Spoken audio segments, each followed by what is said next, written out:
हरिओम। स्वागत है आप सभी का गीता ज्ञान में।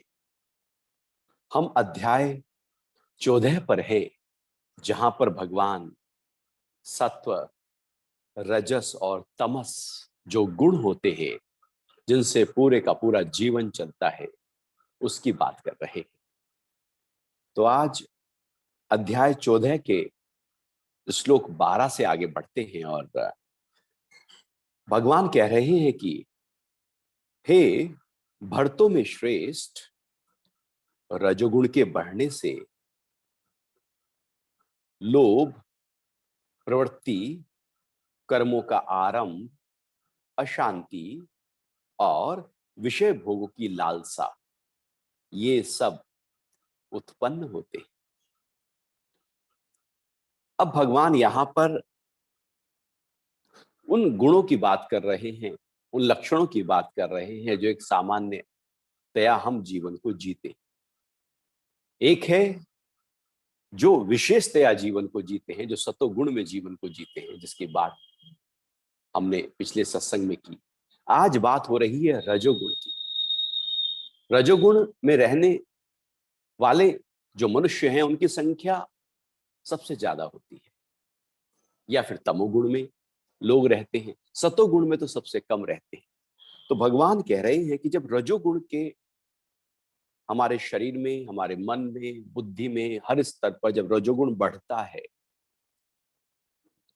तो फिर क्या होता है? व्यक्ति क्या करता है, क्या चाहता है करने, किस और वो दौड़ेगा, क्या पा लेना चाहे, वो रजोगुण के कारण होगा। व्यक्ति को लगेगा कि मैं कर रहा हूं, वो नहीं कर रहा होता। रजोगुण उठेगा तो वो कार्य करेगा, और रजोगुण यदि उठेगा ही नहीं, तो वो फिर ये जो भी भगवान कह रहे हैं कि जिस और हम बढ़ते हैं, वो फिर नहीं बढ़ सकता व्यक्ति। तो पहली बात लोभ की कही। रजोगुण के बढ़ने से लोभ पैदा होता है। ये लोभ क्या है? और और और आ जाए, किसी भी तरीके से और इकट्ठा हो जाए। अब ये लोभ कभी खत्म नहीं होता। एक अंधा कुआं है लोभ। एक ऐसी स्थिति है लोभ हमारे अंदर की, जो कभी भी बढ़ती नहीं। और की चाहना लगी रहती है। वो जवानी में सोचता है कि अरे इतना पैसा हो जाएगा, उसके बाद आराम से रिटायरमेंट लेकर मैं तो जीवन को आराम ठाट के साथ जीऊं। वो फिर उम्र बढ़ती है, वो कहता नहीं अभी तो काम कर सकता हूं, धन थोड़ा और आ जाए तो अच्छा है। वो लोभ लोभ लोभ। वो 80 साल के व्यक्ति भी लोभ में ही लगे पड़े हैं। वो कमाने में लगे पड़े हैं, धन को जुटाने में लगे पड़े हैं, धन को। बाहर की चीजों को इकट्ठा करने का जो भाव है ना हमारे अंदर, वो लोभ कहलाता है। वो कभी पूरा ही नहीं होता। जो मेरे पास आ जाए वो मुझे दिखता नहीं है, और वो दिखता है जो मेरे से दूर है। और जो दूर है वही दिखता है, उसको पाने की चाहना होती है, उसको पा लेते हैं, पकड़ लेते हैं, और फिर वो हम गप कर जाते हैं। फिर वो दिखता नहीं, और फिर वो दिखता है जो नहीं है बाहर। जो बाहर है बस केवल वही दिख रहा है, जो मेरे पास है वो तो दिखता ही नहीं। अपने पास का धन थोड़ी दिखता है, जो मेरे पास अभी आया नहीं, आ सकता है, वही दिखने लगता है। ये लोभ कभी भी हमें संतोष में रहने नहीं देता। लोभ हमेशा असंतोष पैदा करता है, और असंतोष दुख पैदा करता है, संतोष सुख पैदा करता है। लेकिन हम कभी संतोष में आते नहीं। संतोष एक ऐसी अवस्था है हमारे अंदर की, जहां पर लोभ बिल्कुल ना हो। लेकिन ये लोभ तो खड़ा है, पूरी तरह से जवान है। उम्र हमारी कोई भी हो, ये लोभ जवान है। तो जब रजगुण हमारे अंदर बढ़ने लगता है, तो हम लोभ की तरफ जाते हैं। हम कुछ और पाना चाहते हैं, इकट्ठा करना चाहते हैं, उसकी तलाश में आगे बढ़ते हैं। और उसे पाने के बाद ऐसा नहीं कि हम शांत हो जाते हैं। लोभ में ऐसा नहीं होता। लोभ का मतलब है एक पाया, अब दूसरी चीज खड़ी है, फिर तीसरी खड़ी है, फिर चौथी खड़ी है, लगातार जब एक श्रृंखला खड़ी रहे बाहर की चीजों को पाने की, उसे लोभ कहते हैं। और एक चीज पाई और हम संतुष्ट हो गए तो उसको संतोष कहते हैं। जो मिला संतोष है। लोभ में और आंखें ढूंढती रहेंगी। संतोष में ठहराव आता है, लोभ में दौड़ होती है। भला दौड़ कभी व्यक्ति को चैन लेने देती है क्या? दौड़ तो दौड़ है, और जीवन भर व्यक्ति दौड़े ही जा रहा है। उससे पूछ लो भाई कहाँ दौड़ रहे हो, कि नहीं नहीं सब दौड़ रहे हैं, वो आगे वाला दौड़ रहा है इसलिए मैं दौड़। उससे पूछ लो भाई तुम क्यों दौड़ रहे हो, नहीं नहीं मेरे से आगे वाला दौड़ रहा है ना इसलिए मैं दौड़। उससे पूछ लो, नहीं नहीं मेरे से आगे तो बहुत सारे लोग दौड़ रहे हैं, मैं भी तो उनके पीछे दौड़ रहा हूं। कोई लक्ष्य नहीं है। लक्ष्य विहीन दिशा खाई की तरफ ले जाती है। जीवन का लक्ष्य सदा हो, तब दौड़ हो तो अच्छी है, क्योंकि कहीं ना कहीं हम जाकर पहुंच जाएंगे। हम कहीं पहुंच ही नहीं रहे हैं, एक ऐसी दौड़ है जहां पहुंचना ही लक्ष्य ही नहीं कोई निर्धारित, तो दौड़ तो बिल्कुल बेगानी है, बेमानी है, उसका कोई अर्थ नहीं। वो केवल थकाएगी, उलझाएगी, वो बीमार करेगी, वो तकलीफ लेकर आएगी, वो दुख लेकर आएगी, वो कुछ नहीं लाएगी। इसलिए अधिकतर लोग उम्र के अंतिम पड़ाव में निरस हो जाते हैं, दुखी हो जाते हैं, परेशान हो जाते हैं, क्योंकि लोभ तो खड़ा है। पूरा होने की सामर्थ्य नहीं, शक्ति नहीं, शरीर साथ नहीं दे रहा है, लेकिन लोभ अंदर पड़ा है। तो जब रजोगुण बढ़ेगा तो लोभ हमारे अंदर प्रकट हो जाएगा। और व्यक्ति आज लोभ के कारण से ही तो सब कुछ, जितनी भी हिंसा होती है, कालाबाजारी होती है, झूठ बोला जाता है, जो भी कुछ आप देखो वो सब लोभ के कारण से ही तो हो रहा है। ये लोभ हमको कहीं पहुंचा नहीं रहा है, दुखी कर रहा है, परेशान कर रहा है। जरूरत नहीं है। क्यों ना हम शांत हो जाएं, क्यों ना हम भीतर से ठहर जाएं। क्योंकि लोभ तो व्यक्ति को केवल केवल और केवल मृत्यु की तरफ लेकर जा रहा है। अब ये हो जाएगा, फिर वो हो जाएगा, फिर वो हो जाएगा। कोई भी मरने वाला व्यक्ति ये नहीं कहेगा कि मुझे सब कुछ मैं संतुष्ट हूं। वो कहेगा नहीं नहीं नहीं, अभी तो इतना धन आ जाता, बच्चे की शादी हो जाती, घर बड़ा हो जाता, अपना हो जाता।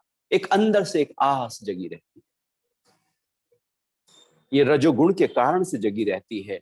और ये आस कभी भी व्यक्ति को अंदर से शांति की तरफ लेकर नहीं जाती। रजोगुण कभी शांत नहीं करता, कर ही नहीं सकता। दौड़ कभी शांत करती है? शांति तो आराम करता है। आप भी दिन भर दौड़ो, रात को जब बिस्तर पर लेटते हो तो शांति वहां आती है, आराम वहां आता है। दौड़ में शांति थोड़ी है। लोभ कभी शांति की तरफ नहीं, बल्कि वो अशांति की तरफ ले जाने वाला है। और लेकिन लोभ हमारे अंदर इतना पड़ा है, इतना बड़ा है, इतना खड़ा है कि रोज खड़ा है, खड़ा ही खड़ा है। और यदि पूरा ना हो तो हम दुखी हैं, परेशान हैं। हम कह रहे हैं कि मेरा पूरा क्यों नहीं हुआ। तो भगवान कह रहे हैं कि जब रजगुण हमारे अंदर बढ़ता है तो सबसे पहले लोभ जग जाता है। और दूसरी बात कह रहे हैं, ये अध्याय 14 का श्लोक 12 है। प्रवृत्ति, प्रवृत्ति मार्ग और निवृत्ति मार्ग। प्रवृत्ति मतलब कि संसार की तरफ हमारी जो गति है, संसार में जो भोग पाने की चाह है, संसार को पा लेने की चाह है, संसार को भोग लेने की चाह है, बाहर बाहर जब दौड़ लगे वो प्रवृत्ति मार्ग है। जब दौड़ भीतर की तरफ हो जाए तो निवृत्ति मार्ग। हम प्रवृत्त हैं बाहर की तरफ, उम्र के हर पड़ाव में बाहर दौड़े जा रहे हैं। कभी तो शांत हो जाए अपने अंदर से। लेकिन रजोगुण कभी शांत नहीं होने देगा हमको, हो ही नहीं सकते। क्योंकि रजोगुण का मतलब है गति। गति एक दौड़ है। वो शरीर के स्तर पर हो सकती है, वो इंद्रियों के स्तर पर होगी, वो मन के स्तर पर होगी। वो तो एक दौड़ है, वो कभी भी खत्म नहीं होती दौड़। जवान की भी दौड़ खड़ी है, प्रौढ़ की भी खड़ी है, वृद्ध की भी खड़ी है। और उम्र के अंतिम पड़ाव में भी वो दौड़ खड़ी ही है। इच्छाएं पूरी कहां हो रही है किसी की, और सब इच्छाओं में लगे हैं। कितना भी उम्र जी ले, इच्छाएं फिर भी बाकी रह जाती। इच्छाएं पूरी हो ही नहीं सकती। यही प्रवृत्ति है। और रजगुण हमें वहीं बाहर इच्छाओं की तरफ दौड़ा देता है, और ये इच्छाओं की ओर दौड़ता हुआ जीवन जीवन नहीं कहलाता। एक सीमा तक तो ठीक है, सीमाएं, एक लोभ एक सीमा तक ठीक है, इच्छा एक सीमा तक ठीक है, प्रवृत्ति मार्ग एक सीमा तक ठीक है कि परिवार की व्यवस्था करनी है, घर भी देखना है, धन भी कमाना है, सोसाइटी में भी अपने आप को सही प्रकार से जीवन को जीना है, उसके लिए धन का अर्जन करना जरूरी है, इसलिए कर्मठता है। लेकिन हमारा वो कर्मठता तो हो ना, और मन ही मन खड़ा रहे, या कर्मठता जितनी है उससे ज्यादा हमारी इच्छाएं खड़ी हो, तो विरोध हो गया। कर्म 5% है और हमारी इच्छाएं 10% हैं, 20% हैं, 100% है। कर्म बहुत छोटा है, इच्छाएं बहुत बड़ी हैं, तो फिर तो दुख ही तो पैदा होगा। जीवन की व्यवस्था को बनाए रखने के लिए धन अति उपयोगी है, लेकिन उपयोग के लिए धन उपयोगी है। उपभोग जैसे ही धन का करने लगोगे, वो धन की हानि शुरू हो जाएगी। उपभोग धन का नाश की प्रक्रिया है, उपयोग धन की वृद्धि की प्रक्रिया है। जो लोग धन को उपभोग करने लगते हैं, धीरे धीरे धन उनका कम होता चला जाता है, उनका पद प्रतिष्ठा कम होती चली जाती है, क्योंकि वो भोग में चले गए। और यही होता है, अच्छे अच्छे घर उपभोग में जाकर वो शराब पिएंगे, जुआ खेलेंगे, गलत कार्य करेंगे, वो घूमेंगे फिरेंगे, और फिजूल खर्ची में धन को जब भोग में लेकर जाएंगे तो धन कम होता चला जाएगा, क्योंकि धन उपभोगी के पास नहीं, उपयोगी के पास चला जाता है। जो उसको सही प्रकार से यूज कर पाए, लक्ष्मी वहां जाती। और लेकिन यदि वो हम उपभोग में लगे हैं तो लोभ खड़ा है, और आ जाए और आ जाए। उपयोग में लगे हैं तो हमारे अंदर संतोष पैदा हो सकता है। तो ये प्रवृत्ति मार्ग है जो हमें बाहर की तरफ दौड़ा रहा है। और कभी भी हम सुबह उठने से लेकर रात सोने तक कहां बैठते हैं अपने साथ, कि ध्यान में चलो बैठ जाते हैं थोड़ी देर के लिए अपने अंतरतम के साथ, अपने साथ अपना परिचय तो कर लें। हम अपना ही अपने साथ कभी मित्रता नहीं कर पाते, मित्रता में बाहर लगे हुए, और सोचते हैं कि बड़े बड़े लोगों से मित्रता करके शायद मैं बड़ा हो जाऊंगा। उनसे मित्रता करके आप कैसे बड़े हो सकते हैं? आप सूरज के सामने खड़े होकर सूरज थोड़ी बन सकते हैं। आप तो जो हैं सो हैं। अपने को बड़ा करना है, वो अपने को बड़ा तब हम कर पाएंगे जब हम अपने भीतर के साथ उतरेंगे। बड़ापन कभी बाहर नहीं आता, वो तो मेरे भीतर रहता है। लेकिन हम हैं कि बाहर दौड़ रहे, बाहर दौड़ रहे, क्योंकि रजगुण बढ़ गया। और फिर भगवान कह रहे हैं कि जब रजोगुण बढ़ता है तो कर्मों का आरंभ पैदा होता है, हम कर्मों की तरफ दौड़ते हैं। हमारे अंदर जब जब रजगुण बढ़ेगा, आप बैठ ही नहीं सकते। मान लो आप ड्राइंग रूम में घर में आराम से बैठे, बस बैठे हैं, कुछ काम भी नहीं, आपको लग रहा है कुछ काम भी नहीं, आप बैठे हैं आराम से।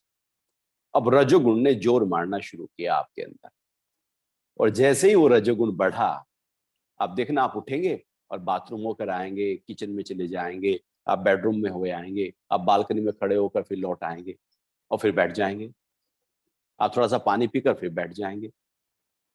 कोई घर वाला पूछते भाई क्यों उठे, नहीं बस ऐसे ही।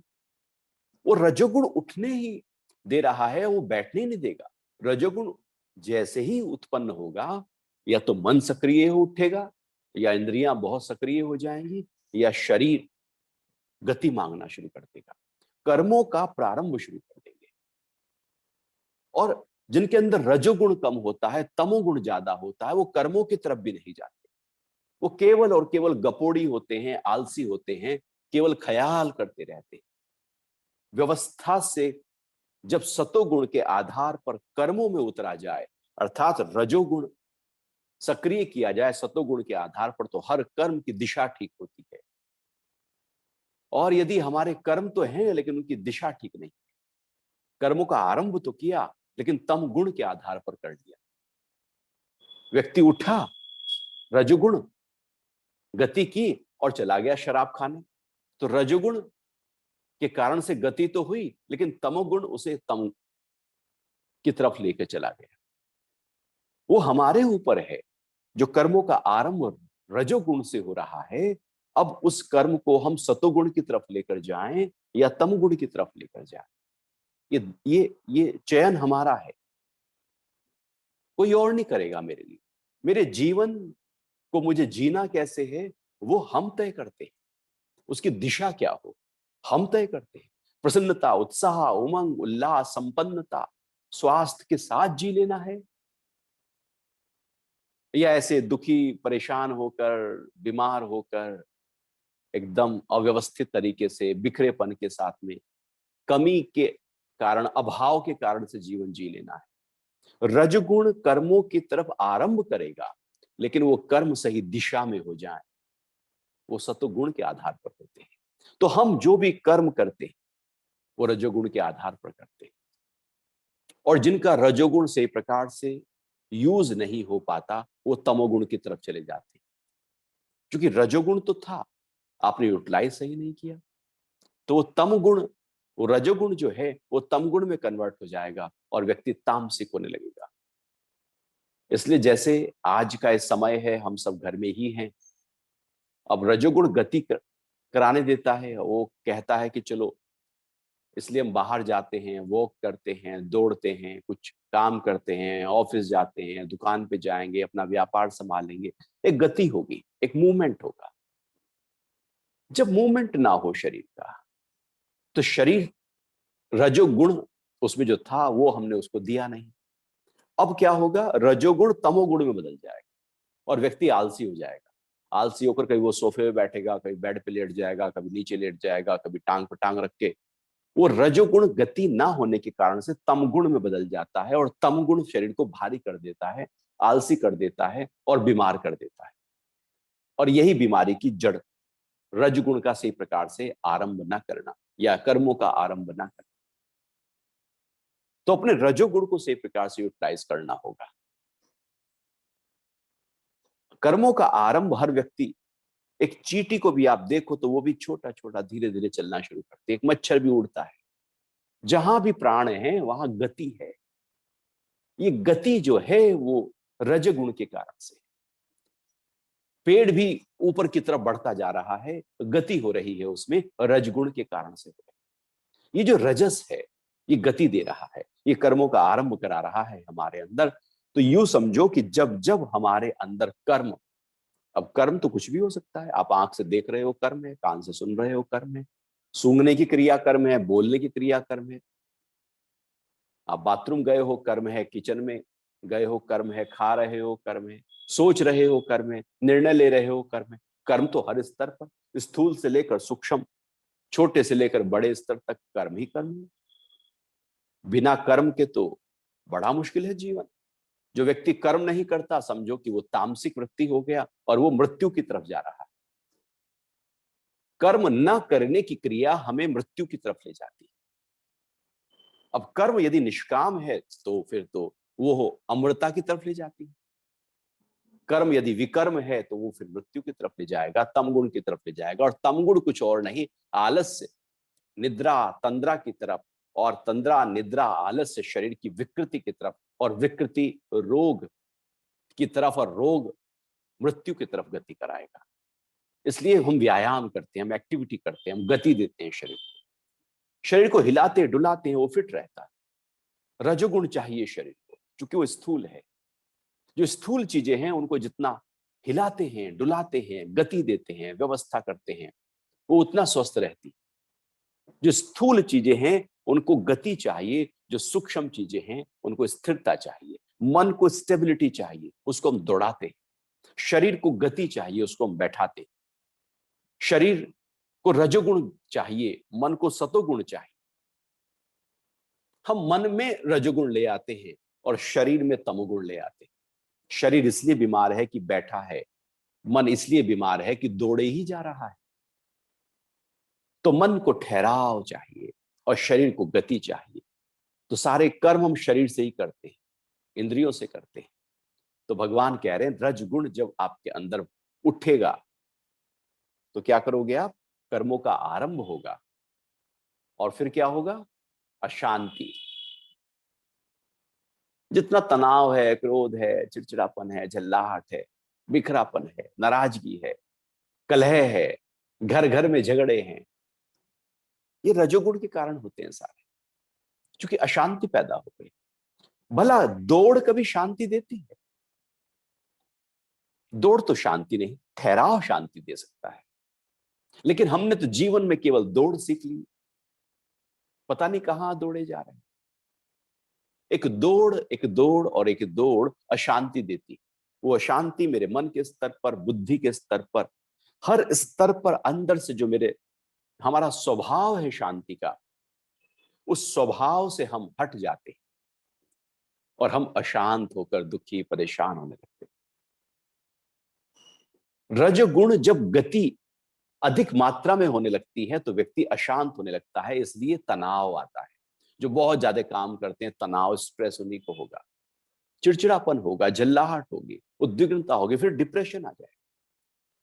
अशांति अर्थात मन की जो स्वाभाविक स्थिति है, अवस्था है, ऊर्जा जो सही प्रकार से गति करनी थी, अब वो इम्बैलेंस हो गई, अव्यवस्थित हो गई। ऊर्जा का बिखरापन मन को अशांत कर देता है। हमारा मन यदि अशांत है, और आज यदि देखो तो सबसे ज्यादा अशांत हो गया है। अशांत उनका मन ज्यादा होता है जो भविष्य में रहते, जो भविष्य में जीते हैं या फिर पास्ट में ही जीते रहते हैं। भविष्य में जीकर हम सोचते हैं ये भी करना है, वो भी करना है, ये डर, ये ना हो जाए, वो ना हो जाए, और मन को हम बैठे बैठे हिला देते हैं। या बहुत काम कर रहे हैं तो हम मन को हिला देते हैं। अशांति रजगुण के कारण से पैदा होती है, और अधिकतर रजगुण जिनका ज्यादा होगा वो सब अशांत होंगे। इसलिए रजोगुण की अधिकता का नतीजा अशांति होती है। और यदि उस अशांति को शांति में बदलना है तो रजगुण की जगह सतगुण को पैदा कर दीजिए, सतगुण के कार्य करना शुरू कर दीजिए, अंदर से सतगुण को उत्पन्न करना शुरू कर दीजिए, आपकी अशांति शांति में बदल जाए। इसलिए जो लोग अशांत होते हैं हमारे पास आते हैं, हम कहते हैं चलो ध्यान करते हैं। और रजोगुण जो गति कर रहा था, हमने कहा सतोगुण की तरफ आ जाओ। तो हमने प्राणायाम कराया, ध्यान कराया, चलो प्रार्थना करते हैं, सत्संग करते हैं, भजन करते हैं, मनन करते हैं।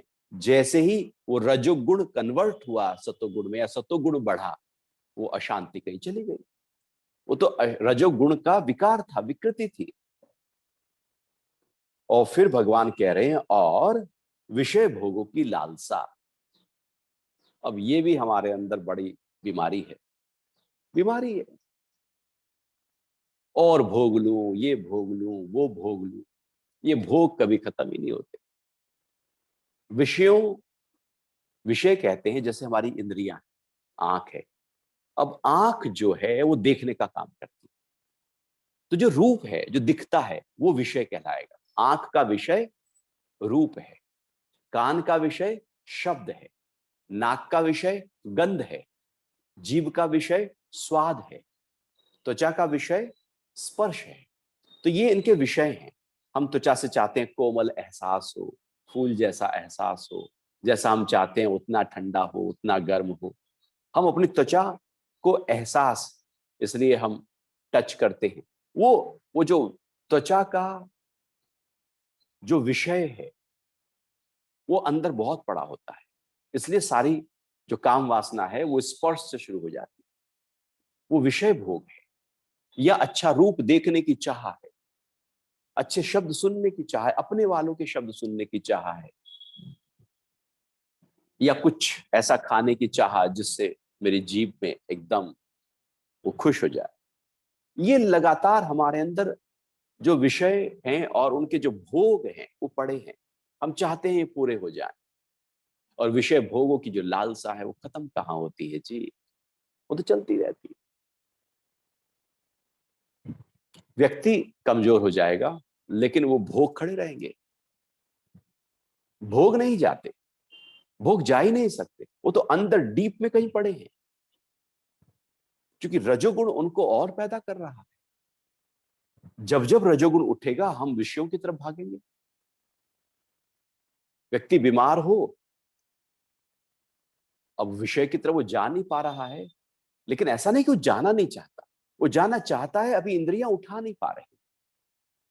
और जैसे ही वो स्वस्थ होता है फिर भाग जाता है विषयों की तरफ, क्योंकि वो तो अंदर से लालसा पड़ी है। लालसा तो एक अंदर की स्थिति है, विषय बाहर की स्थिति है, लेकिन उसके पीछे जो रुझान है हमारा, वो एक अंदर की स्थिति है।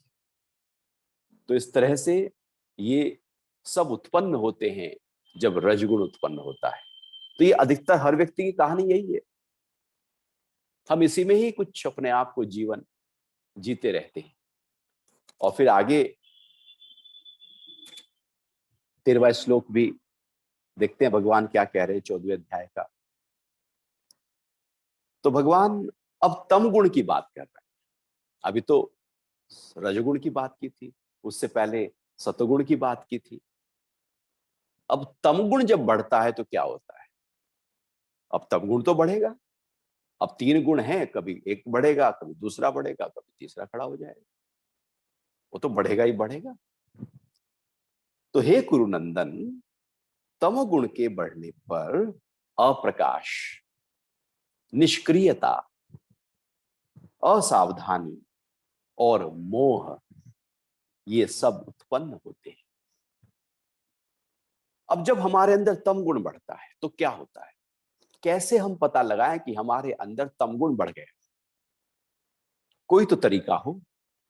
तो भगवान, जैसे टेस्टिमोनियल्स होते हैं, जैसे हम पता लगाते हैं, टेस्ट करते हैं।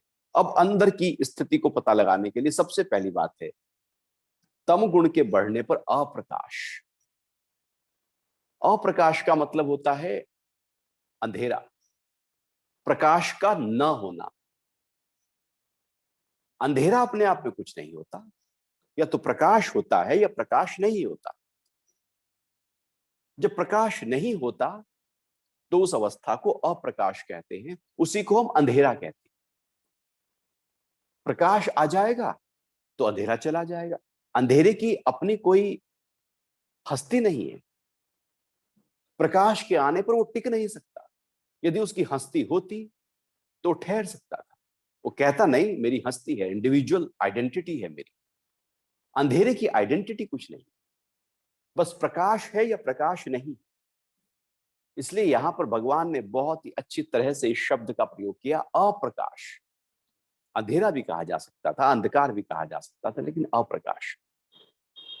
तो इंद्रियों में अप्रकाश पैदा हो जाता है, मन में अप्रकाश पैदा हो जाता है, बुद्धि में अप्रकाश पैदा हो जाता है, अर्थात अंधेरापन आ जाता है, क्लैरिटी नहीं होती, थॉट्स क्लियर नहीं होंगे, हमारे कर्म बिखरे बिखरे होंगे, क्योंकि अप्रकाश आ गया। इंद्रियों में भी अप्रकाश आ गया और पता ही नहीं है कि हम क्या कर रहे हैं, सब बिखरा हुआ होगा क्योंकि अप्रकाश। ऐसे ही है कि जैसे कमरा पूरी तरह से अंधेरे से भरा हो, प्रकाश ही ना हो, तो आप गिरते पड़ते चलेंगे।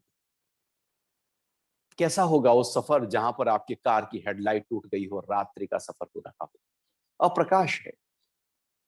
आप बहुत ही संभलते संभलते धीरे धीरे गाड़ी को कभी साइड में रोक देंगे, कभी दूसरी कार के पीछे अपनी कार लगा देंगे, वो कहीं अपने अलग रास्ते पे चली गई तो फिर हम रुक जाएंगे। हम ऐसे ही बिखरे बिखरे से चलेंगे, दूसरे के सहारे पर हम जीवन को चलाते चले जाएंगे।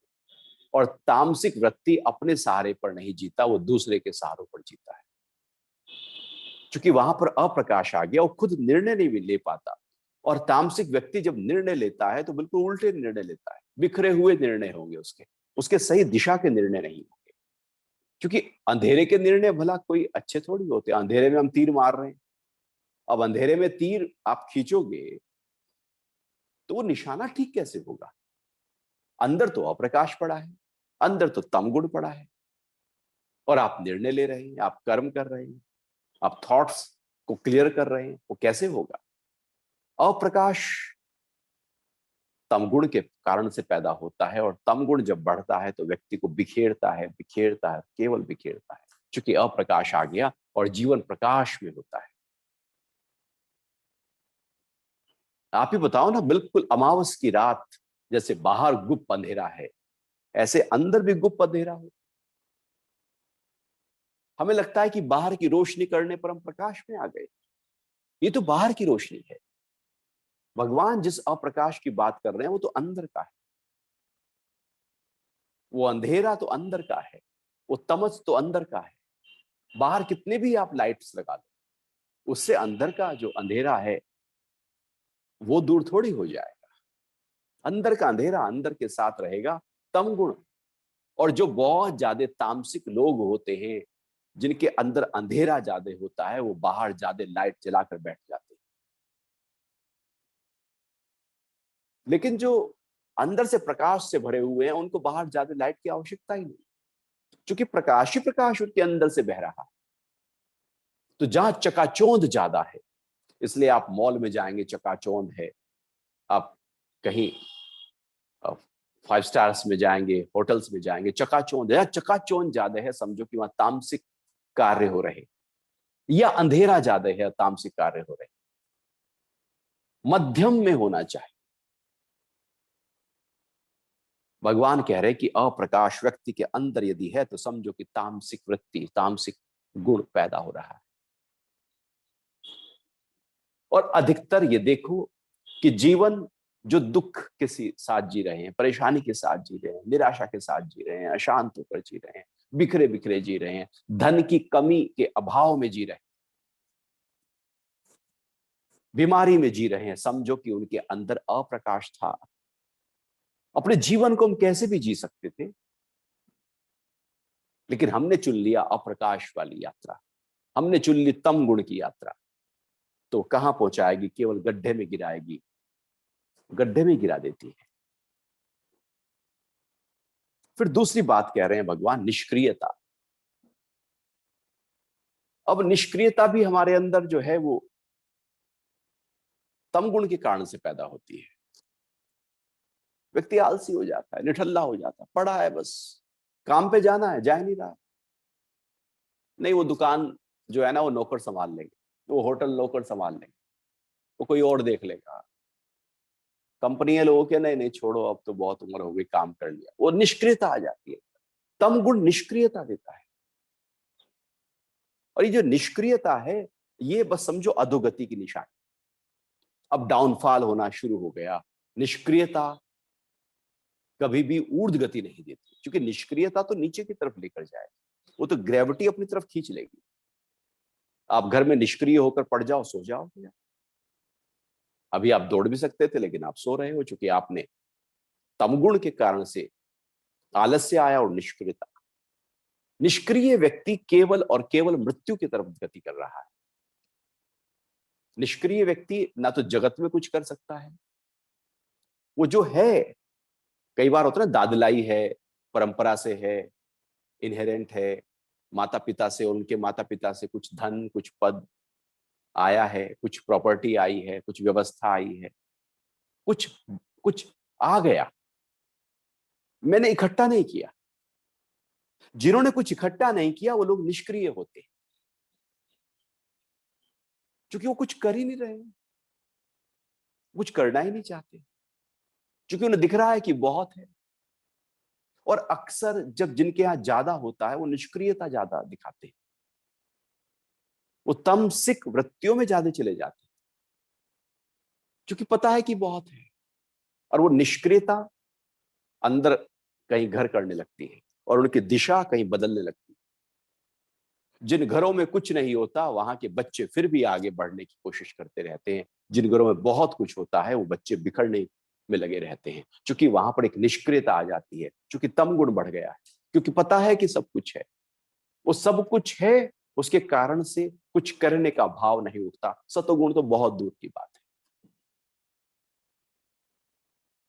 तो निष्क्रियता जीवन नहीं है, वो तो काटने की प्रक्रिया है। भाई कैसे हो? कट रही, कट रही है मतलब निष्क्रिय है व्यक्ति, कुछ गति नहीं है जीवन। और गति है तो वो तम, तम की तरफ है गति। एक व्यक्ति बहुत ही सक्रिय होकर तेजी के साथ में दौड़ता हुआ, भागता हुआ जा रहा है शराब खाने की तरफ, तो उसकी गति जो है वो निष्क्रियता में शामिल होगी, वो सक्रियता नहीं कहलाएगी, क्योंकि उसका अंतिम पड़ाव निष्क्रियता पैदा कर रहा है, तमगुण पैदा कर रहा है। उसकी गति तो है, लेकिन गति जो है वो तवायफ खाने की तरफ है, गति जो है वो जुए घर की तरफ है, गति जो है वो बिखरेपन की तरफ है, वो गति जो है वो पूरी तरह से तहस नहस की तरफ है। तो गति गति थोड़ी है, वो तो अधोगति है। जब चीज नीचे की तरफ गिरती है तब भी तो गति करती है, जब ऊपर की तरफ जाती है तब भी गति करती है। दोनों में गति है। एक तमगुण की तरफ गति है, एक सतोगुण की तरफ गति है। रजगुण तो गति दे रहा है, बाकी तो हमारे हाथ में है कि हम उसको अधो की तरफ ले जाएं या ऊर्ध्व की तरफ ले जाएं। लेकिन तमगुण के कारण से निष्क्रियता पैदा होती है और हम अधोगति की तरफ ले जाते हैं। तो अपनी निष्क्रियता को हटाना है। ये निष्क्रियता कहीं पहुंचाती नहीं। इसलिए कबीरदास जी कहते हैं, काल करे सो आज कर, आज करे सो अब। ये सक्रिय हो जाने की क्रिया है। हमारी परिभाषाएं कुछ और है। हमारी परिभाषाएं कुछ तमगुण के आधार पर खड़ी हैं, गढ़ी हैं, मढ़ी हैं। आज करे सो काल कर, काल करे सो परसों, जल्दी जल्दी क्यों करे, जीना है बरसों। ये तामसिक वृत्ति है। सात्विक वृत्ति है कि काल करे सो आज कर, आज करे सो अब। तो कबीरदास जी जीवन को कैसे जीना है उसकी बात बता रहे हैं। लेकिन हम अपनी आधार पर, तमगुण के आधार पर परिभाषाएं पूरी तरह से नहीं गढ़ लेते हैं और तमगुण को सिद्ध करने लगते हैं कि नहीं, आलस्य जरूरी है। व्यक्ति वो नींद को भी सिद्ध कर देगा, वो आलस को भी सिद्ध कर देगा, वो जुआ घर को भी सिद्ध कर देगा, वो शराब को भी सिद्ध कर देगा, कहेगा बिल्कुल ठीक है। वो सिगरेट पीने को भी सिद्ध कर देगा। वो हर अपने जो विकृति है उसको सिद्ध करने पे लगा रहेगा, क्योंकि सारी ऊर्जा वही बह रही है उसकी। वो सब निष्क्रियता है। निष्क्रियता केवल और केवल बैठ जाना ही नहीं, बल्कि जहां हो वहां से भी नीचे गिरना ही निष्क्रियता है। और जीवन को तो सक्रियता चाहिए, जीवंतता चाहिए, गति चाहिए। गति ही जीवन है। जो लोग बैठ जाते हैं, गति विहीन हो जाते हैं, वो कभी ऊर्ध्व गति को प्राप्त नहीं हो सकते। तो निष्क्रियता यदि हमारे अंदर से है तो उसे तोड़ना होगा, उसे झटकना होगा। जैसे सुबह आप उठे, आंख खुली, आंख खुली और आपको लगा कि नहीं थोड़ा और सो जाते। ये जो और सो जाने की क्रिया है, ये हमारा तम गुण है। अब व्यक्ति और फिर सोने लगता है, वो चद्दर तान के फिर सो जाता है। आंख खुल गई थी, आंख खुल गई थी, सजगता आ गई थी, जागरूकता आ गई थी, लेकिन फिर सो जाना चाहता है। निष्क्रिय व्यक्ति, यदि हमारे अंदर निष्क्रियता है तो उसको सक्रियता में बदलना होगा, नहीं तो हम जहां हैं वहां से भी नीचे गिरेंगे। और हम चाहकर, एक रुचि के आधार पर कभी भी बदल सकता है व्यक्ति। एकदम निठल्ला पड़ा हुआ व्यक्ति सक्रिय हो सकता है। बस अंदर की रुचि, अंदर के स्वभाव को बदलने की जरूरत है, और स्वभाव रुचि के आधार पर बदल जाता है। पूरी कॉन्शियस थॉट के साथ आप अपने आप को बदल सकते हैं।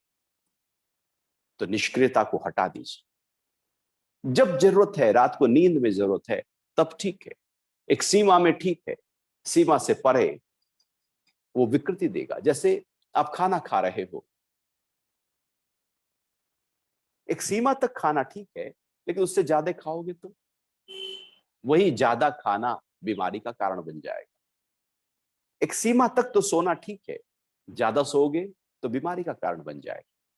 एक सीमा तक जीवन में सब कुछ ठीक होता है, संतुलन में सब कुछ ठीक है। असंतुलन में जो महत्वपूर्ण चीज है वो भी खराब है। असंतुलितता के आधार पर तमगुण असंतुलन देता है। असंतुलितता के आधार पर आप मंदिर भी जा रहे हैं, अंदर से तमगुण जगह है, ऊपर ऊपर से पूजा पाठ मंदिर कर रहे हैं, कुछ होगा नहीं, क्योंकि अंदर तो तमगुण पड़ा है। वो तमगुण हटे, सतोगुण बढ़े, तो मंदिर का प्रभाव हो, वो माला फेरने का प्रभाव हो। वो तामसिक व्यक्ति जब ध्यान करता है तो सो ही जाता है। वो तो केवल एक आदतन व्यक्ति काम करता है। इसलिए हमारी कोशिश उस तम गुण से जीत जाने की हो, तम गुण से ऊपर उठ जाने की हो। और फिर भगवान कह रहे हैं असावधानी। जीवन हम बहुत असावधानी से जीते हैं। सावधानी का मतलब है होश, सजगता। सावधानी का मतलब है पूरे पूरे जागे जागे, खुली आंख। ये आंखें खुली, बाहर की भी और अंदर की, पूरा विवेक जगा हो, हमारे हर कार्य विवेक के साथ हो रहे हो, ये सावधानी है हमारी। और सतोगुण जब बढ़ता है तो सावधानी पैदा होती है, तमोगुण जब बढ़ता है तो असावधानी पैदा होती है। और असावधानी से किए गए सारे कर्म बांध लेते हैं, अटका देते हैं, फंसा देते हैं। असावधानी से लिए गए निर्णय, चाहे वो व्यापार के हों, चाहे वो परिवार के हों, इन्वेस्टमेंट के हों, असावधानी है ना, तो वो कभी भी आपको ऊपर नहीं लेकर जाएगा। असावधानी, जुआ असावधानी का कर्म है, इसलिए जीतते जीतते व्यक्ति हार जाता है। शराब पीना असावधानी का कर्म है, इसलिए पहले मजा आता है, फिर उसके बाद लीवर खराब होना शुरू कर देता है। रात को अधिक जागना असावधानी का कर्म है, क्योंकि अब टीवी देख रहे हैं, लेकिन उसके बाद शरीर पर जो उसका जो असर आने लगता है, क्योंकि असावधानी का कोई भी कर्म हमको आराम नहीं दे सकता। इसलिए कहते हैं ना, सावधानी हटी और दुर्घटना घटी। सावधानी हटी, असावधानी आ गई, और असावधानी में व्यक्ति चलते चलते गिर जाता है। असावधानी में तो कभी सब्जी में नमक तेज हो जाता है, कभी कम हो जाता है। असावधानी में ही तो हम बटन उल्टे सीधे बंद कर लेते हैं। असावधानी में ही बाथरूम में पैर स्लिप हो जाता है। असावधानी में एक्सीडेंट हो जाता है। असावधानी में उल्टे सीधे शब्द निकल जाते हैं, और उन्हीं शब्दों के आधार पर फिर सारे झगड़े खड़े हो जाते हैं। असावधानी के कर्म संबंधों को खराब कर देते हैं। असावधानी का मतलब है कि जहां हो नीचे आओगे, सब कुछ बिखरने वाला है, क्योंकि सावधानी आगे बढ़ा रही है, असावधानी नीचे गिरा रही है। जैसे आप पहाड़ी पर चढ़ रहे हो, सावधान होकर एक एक टर्न को आप ध्यान से ले रहे हो, आप अपनी लेन पर हो, और जैसे ही आप असावधान हुए, वहीं पर कुछ हादसा हो सकता है, क्योंकि असावधानी ही हादसा कराती है। तो असावधानी के साथ जीवन कोई व्यवस्था का जीवन थोड़ी है। जैसे आज कोरोना काल चल रहा है, अब जो सावधान होकर जी रहे हैं, सावधानी से जी रहे हैं, उन्होंने अपने आप को पूरी तरह से घर में लॉक कर दिया है। जो है जितना है उसमें गुजारा करो। असावधानियां नहीं, हमें तो बाहर भी जाना है, हमें तो उससे मिलना है, हमें तो वो शादी भी अटेंड करनी है, हमें तो ये भी शॉपिंग करनी है, हमें तो बस कुछ घर में कब तक बैठे रहे। असावधानी करे नहीं कि कोरोना आया नहीं। ये सब असावधानी के कारण से ही तो सब इतना फैल गया, क्योंकि हमारे मन में सोचा था कि मुझे तो नहीं हो सकता। जैसे हम कोई बड़े फन्ने खा हैं, 30 मार्क खाए, किसी को भी हो सकता है, कहीं भी हो सकता है, अच्छे से अच्छे शरीर को नाश कर देता है। लेकिन हमारे अंदर असावधानी, तामसिक वृत्ति है हमारी, तमगुण भरा है, घना है, पुराना है, पक्का है, उसको मित्र बनाकर बैठ गए, और इसलिए असावधानी कर लेते हैं। जो सावधान है वो बचे रह गए, जो असावधान है उनके ऊपर पूरा प्रभाव। ऐसी व्यापार में होता है, बहुत से लोग व्यापार में कभी सफल ही नहीं हो पाते, क्योंकि वो असावधान पूर्वक कार्य करते हैं। ऐसे स्वास्थ्य के साथ होता है, असावधानी से जीवन जीते हैं, वो बीमार होते रहते हैं। वो हर स्तर पर असावधानी जहां भी आएगी, चाहे वो संबंधों में आए तो वहां बिखेर देगी। जहां भी असावधानी है, समझो कि तम गुण घना है, अंधकार घना है, और समझो कि अब अधोगति है, ऊर्ध्वगति नहीं।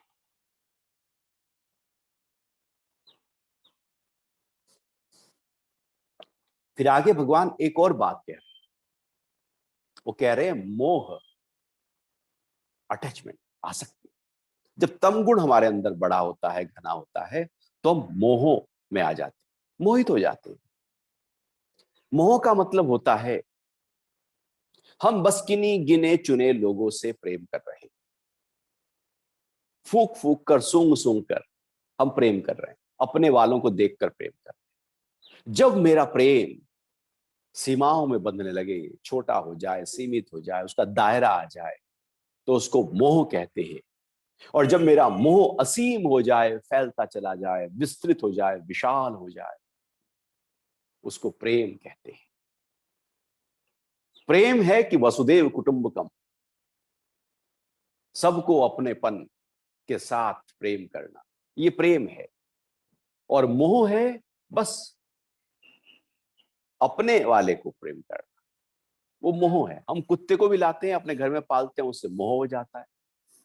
पड़ोसी के कुत्ते से नहीं हो रहा है, अपने कुत्ते से हो रहा है। जिसके साथ हम उठते हैं, बैठते हैं, इंद्रियां जिसके साथ लगातार, मन जिसके साथ लगातार गति करता रहता है, व्यवहार करता रहता है, वहां पर अपनापन पैदा हो जाता है, और अपनापन मोह पैदा करता है, और मोह दुख पैदा करता है। जीवन में सारे दुख कौन देता है? जिनसे मोह होता है वही दुख देते हैं। जिनसे हमारा कोई लेना देना नहीं, वो हमें दुख कैसे देगा? मोह के कारण से दुख पैदा होता है, और ये तमगुण मोह पैदा करता है, मोहात्मक है। मोह बांधने की क्रिया है, फंसाने की क्रिया है, अटकाने की क्रिया है। मोह के कारण से हम बंधे रहते हैं धन के साथ। मोह है अंदर धन के प्रति, मोह है अंदर धन के प्रति। तो उम्र के हर पड़ाव में धन धन धन। मोह है हमको अपने वालों के प्रति, तो उम्र के हर पड़ाव में अपने वाले अपने वाले। घर के प्रति तो घर को पकड़ लें, जहां भी मोह जाएगा उसको हम पकड़ लेंगे। और जिसको हमने पकड़ लिया, अब हमारी आगे की यात्रा कैसे होगी? ऊंचे हम कैसे उठ जाएंगे? ध्यान में हम कैसे उतरेंगे? क्योंकि बाहर तो कोई पकड़े बैठे हैं। अब आपका हाथ ही किसी ने पकड़ा हो, अब आपको नहीं मुझे घर से बाहर जाना है, घर वाले ने किसी ने हाथ पकड़ लिया हो, तो घर से बाहर कैसे जाओ? हाथ छूटे तो जाओ ना। अब ऐसी मोह है। अब मोह के कारण से हमने कोई पदार्थ, कोई धन, कोई व्यक्ति, कोई स्थान, कोई पकड़ा है मन में। अब हम ध्यान करना चाहते हैं, हम प्रार्थना करना चाहते हैं, हम भजन करना चाहते हैं। अब कहीं तो बंधे हैं बाहर, और ऊपर जाना चाहते हैं, तो कैसे होगा? वो मोह खींच लेगा। इसलिए ध्यान में बैठते ही वो अपने मोह वाले याद आ जाएंगे, अपना व्यापार, अपना कारोबार याद आ जाएगा, अपने ख्याल याद आ जाएंगे, अपना पास्ट और फ्यूचर की तरफ व्यक्ति दौड़ने लगेगा। क्योंकि जहां जहां मोह खड़ा है, घना है, वही सब कुछ, रात को स्वप्न में भी वही आएगा, और ध्यान करते हुए भी वही आएगा। क्योंकि मोह हटे तो सतोगुण की तरफ जाए, मोह हटता ही नहीं है। और यही मोह बांध रखता है, यही बंधन का कारण है, यही बार बार जन्म और मरण का कारण है। पुनरपि जननम पुनरपि मरणम, बार बार जन्म, बार बार मरण, केवल और केवल तमगुण के कारण से होता है, चूंकि वो बांध रहा है, खींच रहा है, अपनी तरफ ला रहा है। और सबके अंदर मोह है, उस मोह पे काम करना होगा। तो मोह पे काम हम कर नहीं पाते, कैसे हम अपने मोह को दूर करें? तो फिर क्या करना होगा? उसके कारण पे काम करना होगा, तम गुण पे काम करना होगा, तम गुण को सतोगुण में बदलना होगा। फिर अपने वालों से हम मोह नहीं करेंगे, प्रेम करेंगे। जब प्रेम अशुद्ध हो जाए तो उसको मोह कहते हैं, जब मोह शुद्ध हो जाए तो उसको प्रेम कहते हैं। अपने वालों को प्रेम करो। हम कहते तो हैं प्रेम करता हूं, आई लव यू। हम बच्चे को कहेंगे, भाई को कहेंगे, सबको कहें आई लव यू, मैं प्यार करता हूं तुमसे, दिल से प्यार करता हूं। वो वास्तविकता में हम प्यार करते हैं या मोह करते हैं? कभी आपने किसी को कहा मैं तुमसे मोह करता हूं? कभी कह के देखना अपने वालों को, कहेगा अरे हट, मोह करता है। प्यार कर मेरे से, मोह ना कर मेरे से। लेकिन हम लगे हैं, कहते हैं प्यार करता हूं, करते हैं मोह। और वही मोह बांध लेता है, और प्रेम तो मुक्त करता है। उनसे जिनसे मोह करते हो, उनसे प्यार करना शुरू कर दो। वो बंधन का कारण नहीं, वो घर में ही सन्यास हो गया, घर में ही कुटिया बन गई। और यदि मोह जगह है, तो फिर तो आप सन्यास भी ले लो, वो मोह तो अंदर जाएगा ही जाएगा, ट्रैवल तो करेगा ही करेगा। वो एक व्यक्ति था, घरों में जब कलह होती है, धन की कमी होती है, कोई पद नहीं होता, समाज से कुछ ऐसे अपमान होता है, कुछ व्यक्ति हलचल में आ जाता है, या बच्चे बात नहीं मानते, या पत्नी से ऐसे झगड़ा है, तो व्यक्ति सन्यास की तरफ सोचता है, अरे छोड़ो सब, चलो कहीं जाकर आराम से भगवान का नाम ले। तो ऐसे एक व्यक्ति था, घर में कलह रहती थी पत्नी से। उसने कहा यहाँ तो बिल्कुल की इतने साल हो गए शादी को, तब भी ये रहता ही है, चलो सन्यास ले, चला गया घर छोड़कर। ये भगोड़े होते हैं, ये भागते हैं, ये जागते नहीं। सन्यास जागने की प्रक्रिया है। सन्यास भाग कर नहीं, जाग कर लिया जाता है। फिर आप जहां हो वहां सन्यास।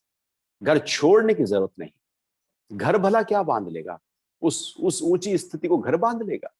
घर में इतनी ताकत है कि आपकी उस ऊंचाई को बांध ले? वो तो हमारा मन ही है जो उलझा है। वो कहता है कि ये घर बांध लेगा। तो ले लिया सन्यास, ले लिया सन्यास, और हो गए करीब 10-15 साल। 15 साल जब बीत गए तो गांव का एक व्यक्ति ऐसे ही घूमता घूमता पहुंचा आश्रम में, और वहां देखा, अरे ये तो अपना मित्र है राम प्रसाद। बात हाय हेलो हुई, बात हुई। तो राम प्रसाद ने पूछ लिया, भाई क्या चल रहा है, सब गांव में सब ठीक है? घर परिवार में कैसा है हमारे? तो उसने कहा, अरे तुम्हें नहीं पता, तुम्हारी पत्नी की तो अभी पिछले महीने डेथ हो गई। तो राम प्रसाद एकदम बोला, चलो झंझट छुटी। वो चलो झंझट छुटी। वो राम प्रसाद 10-15 साल से सन्यास लिए हुए है, प्रभु का भजन कर रहा है, वो आत्मचिंतन कर रहा है, स्वाध्याय कर रहा है, लेकिन झंझट उसके अंदर पड़ी, क्योंकि मोह ने उसको पकड़ा हुआ है। वो पत्नी की याद अब भी सता रही है। तो सन्यास हुआ कहां? सन्यास का मतलब छूटा तो छूटा, अब बिल्कुल भी एक लेश मात्र भी हमारे मन में ख्याल नहीं, विचार नहीं, वो सन्यास है।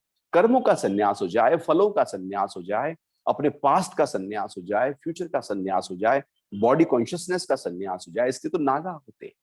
जहां देह का भी आसक्ति ना रहे, मोह ना रहे, देह से मोह ना रहे, देह से जुड़ी हुई किसी भी पदार्थ से, सामग्री से मोह ना रहे, ना कपड़ों से, ना मेकअप से, ना सुंदरता से, ना बाह्य सज्जा से मोह ना रहे, पूरी तरह से देह अध्यास से जब निर्मोही हो जाते, तो संन्यास की प्रक्रिया है।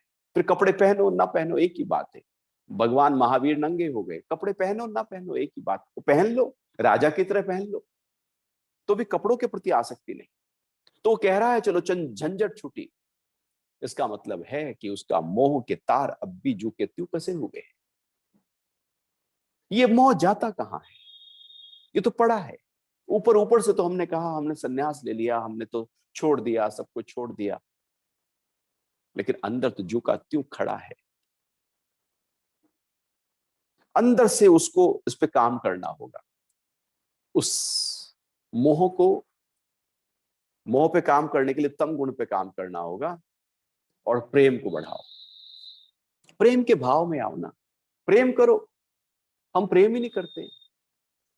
बाहर प्रकृति में जाओ तो प्रेम करो पेड़ों से, देखो पेड़ों को, निहारो पेड़ों को, देखो सूरज को, प्रणाम करो सूरज को, प्रेम जगाओ सूरज के प्रति अपने अंदर, प्रेम जगाओ चंद्रमा के प्रति अपने अंदर, प्रेम जगाओ नदियों के प्रति अपने अंदर, पहाड़ों के प्रति, जीवधारी प्राणियों के प्रति, पेड़ों के प्रति, पत्थरों के प्रति, सबके प्रति, आकाश के प्रति अपने अंदर प्रेम को बढ़ाते जाओ, बढ़ाते जाओ। जिसको भी देखो उसके लिए प्रेम का भाव आपके अंदर फूटे।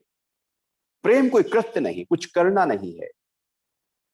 ऐसा नहीं कि प्रेम का मतलब है कि दो शरीर एक हो जाए वो प्रेम है। प्रेम नहीं, प्रेम का मतलब अनुभूति से होता है, अंदर से होता है। जब कुछ करने लगते हो तो प्रेम अपनी ऊंची अवस्था से नीचे उतर आता है। वो प्रेम में जो दिव्यता है, जो डिविनिटी है, वो कहीं खो जाती है। वो प्रेम अब जो शुद्ध था वो अशुद्ध होने लगता है। अपने प्रेम को शुद्धता दो, अपने मोह को शुद्धता दो, और जैसे जैसे आपके अंदर प्रेम का भाव बढ़ता चला जाएगा, बढ़ता चला जाएगा। सब इसलिए तो हमारी भारतीय परंपरा में हमने सबको पूजा है, अर्थात सबके प्रति प्रेम को जगाओ। आप वेद को पढ़ो तो आप वेद में पाओगे कि हमने चंद्रमा को पूजा, सूरज को पूजा, तारों को पूजा, आकाश को पूजा, वायु को पूजा, अग्नि को पूजा, पृथ्वी को पूजा, जल को पूजा, पहाड़ को पूजा, औषधियों को पूजा, पेड़ों को पूजा, नदी को पूजा, समुद्र को पूजा। जो भी प्रकृति में दिखाई दिया सबका पूजन किया, अर्थात सबके प्रति अपने अंदर प्रेम को जगाया। आप प्रेम से भर जाओ। हम अपने वालों के अलावा कुछ देखते ही नहीं है। पेड़ सामने खड़ा है, हम कभी ध्यान नहीं देते पेड़ भी है। नदी बह रही है, ध्यान नहीं देते, गंगा बह रही है। हम तो अपने में ही लीन हैं। कभी हम प्रेम, कभी बैठ जाओ गंगा के सामने और देखो, देखते जाओ, देखने की क्रिया हो, विपස්සना हो जाए वहां पर, आपके गंगा से आपके अंदर प्रेम का भाव फूटने लगेगा। ये पूरी प्रकृति आपके अंदर प्रेम को जगाने में लगी पड़ी है। लेकिन हम हैं कि मोह में रहकर पूरी प्रकृति को हम दरकिनार कर देते हैं, हटा देते हैं, और प्रेम के केंद्र कभी भी हमारे अंदर जाग भी नहीं पाते। प्रेम के केंद्र जागृत होने चाहिए, तब मोह छूटेगा। मोह को तोड़ना है, उससे ऊपर उठना है, अन्यथा मोह अटका के रखेगा। तामसिक व्यक्ति है, तम गुण है, और अधिकतर हम तम गुण के आधार पर जीवन जब जीते हैं तो मोहित होकर जीते हैं। प्रेम में आ जाओ। प्रेम चेहरे को खिला देगा, मन को खिला देगा, बुद्धि को पूरी तरह से विकसित कर देगा, कॉन्शियसनेस का फैलाव कर देगा। प्रेम जब हमारे अंदर से उमड़ता है तो हम सबसे जुड़ने लगते हैं, और जब मोह जुड़ उठता है तो एक या दो व्यक्ति से हम जुड़ने लगते हैं। हमारी परंपरा वसुदैव कुटुंबकम की है, पूरा पूरा एकदम विश्व एक परिवार है। ये प्रेम की निशानी है। अभी हम कहते नहीं बस अपने वाले, ये मोह की निशानी। मोह बांधने की क्रिया है, प्रेम मुक्ति की क्रिया है। प्रेम एक अनुभूति है, एक एहसास है, एक महक है, एक चहक है, एक खिलापन है, एक जीवंतता है, एक मुक्ति का भाव है। प्रेम ही कैवल्य है, प्रेम ही भक्ति है, और प्रेम ही मोह से ऊपर उठ जाने की क्रिया है। तो भगवान कह रहे हैं ये जो मोह है ये भी तमगुण के कारण से उत्पन्न होते हैं। हे कुरुनंदन, तमोगुण के बढ़ने पर अप्रकाश, निष्क्रियता, असावधानी और मोह, ये सब उत्पन्न होते हैं। तो इस तरह से ये जो 13वां श्लोक था 14वें अध्याय का, आज यही पूरा होता है। अब हम आज का सत्संग यहीं पर पूर्ण करते हैं, और आपसे अब सोमवार को सुबह 8 बजे फिर से मिलेंगे आगे के श्लोक के साथ। हरि ओम। जय श्री कृष्ण।